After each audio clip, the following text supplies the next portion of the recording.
Merci, Madame la rapporteure. Mes chers collègues, nous accueillons donc pour cette séance particulière Monsieur le recteur, Monsieur le député, Monsieur le nouveau directeur académique à qui je souhaite la bienvenue dans notre département, Madame la principale du collège du Bois d'Aulne à Conflans-Sainte-Honorine, ainsi que les membres du conseil d'administration, que je salue respectueusement et cordialement au nom de notre Assemblée.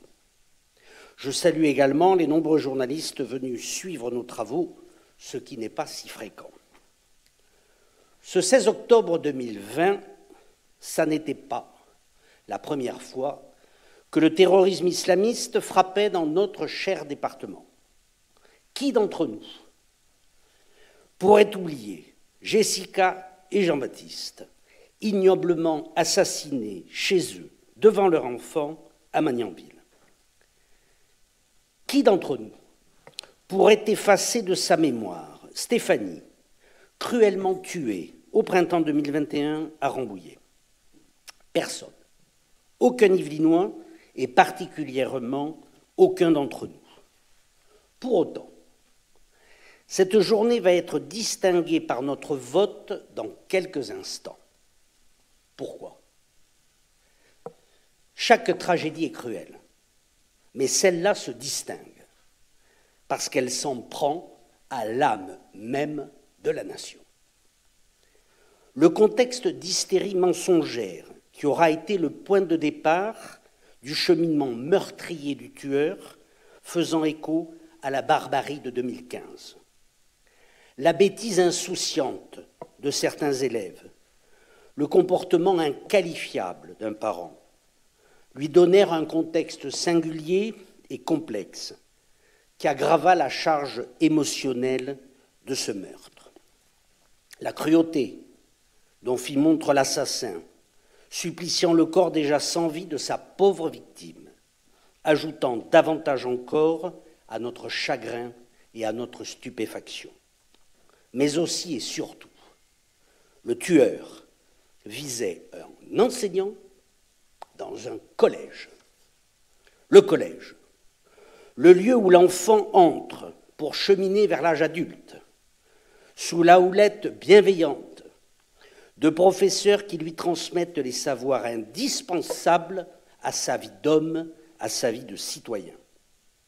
Le besoin de penser, le droit de s'exprimer, la nécessité d'exercer son esprit critique pour être un homme libre.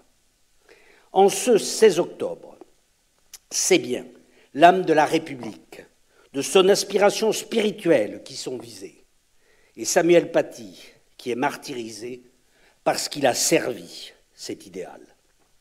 Aussi, en respectant les légitimes émotions de tous les acteurs de cette épouvantable tragédie, il convenait non seulement de ne pas oublier, mais aussi et surtout de ne pas capituler. Mes chers collègues, en nommant le collège du Bois d'Aulne, collège Samuel Paty, nous incarnerons l'idéal de la France, cette espérance républicaine du progrès par la connaissance, en lui donnant le visage d'un homme humble, dévoué, passionné, le visage de Samuel Paty.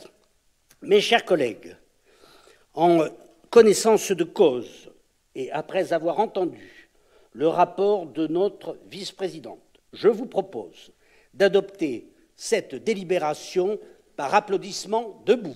Merci.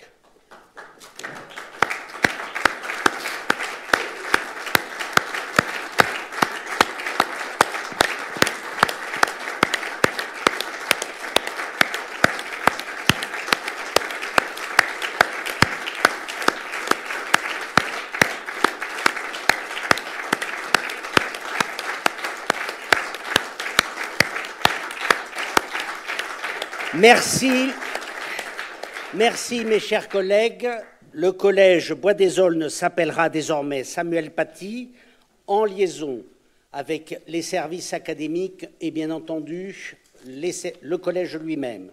Nous arrêterons donc une date de dévoilement des différentes plaques nécessaires à cette nouvelle dénomination.